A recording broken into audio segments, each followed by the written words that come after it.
Today, I'm going to admit something that's a little bit embarrassing because I think I might just save a few of you a whole lot of wasted effort. For years, and I mean for years, I planted everything way too close together. And you think, given how much gardening footage crosses my screen, I, I edit the videos here, that I've better known what to do. But knowing a thing and actually doing the thing are two very different animals. And every single spring, I get out there with my little plants and big ambitions, and I cram it all in. I think it came from a good place. Honestly, I'd look at the bare soil, and it just felt wasteful to me. All that empty space, just sitting there, doing nothing. So I thought, so I'd squeeze the tomatoes a little closer. Tuck in one extra plant in the gap, pack the lettuces shoulder to shoulder. In my head, more plants simply meant more food. Simple math. But it's not simple math. In fact, it's very nearly the opposite. What actually happened was that everything started competing. The roots were fighting each other for water and nutrients. This is all going on underground where I couldn't see the war that was being waged. Up top, all the leaves crowded in together, blocking each other's light. So the plants got tall and leggy, weak, stretching out for the sun. And worst of all, no air could move between them. Everything stayed damp. And damp, still crowded plants are basically a written invitation for disease to come and move right in.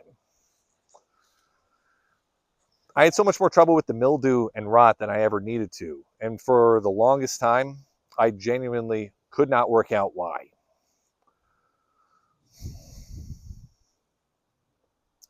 By the height of summer, my beds didn't look like a garden so much as it's like a wrestling match. Everything tangled up and everything else. You couldn't tell where one plant ended and the next one began.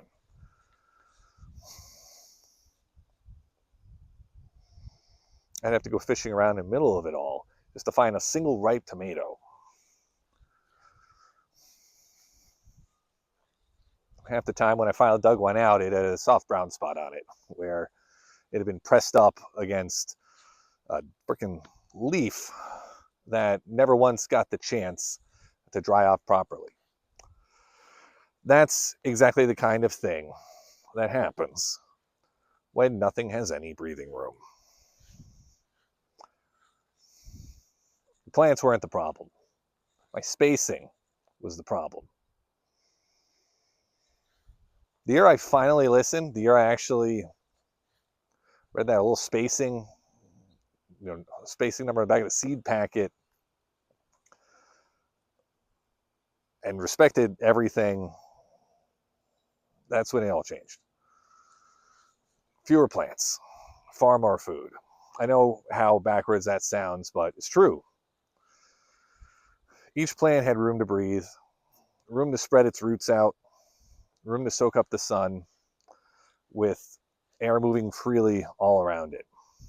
They're healthier, they're happier, and they gave me far more than that overcrowded jungle ever did. So if you're standing over a tray of seedlings right now,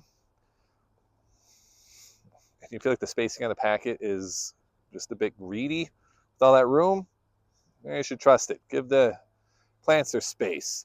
Fight the urge to fill every last inch. Your future self, the one standing in an open, healthy, productive garden in a few months, will thank you for it. That's the one I really wish I'd learned sooner. It took me far, far too long. What's yours? What did you get wrong for years before you finally figured it out, before the penny finally dropped? Tell me down below. love to know I'm not the only one that had a lesson that took a little bit too long to learn.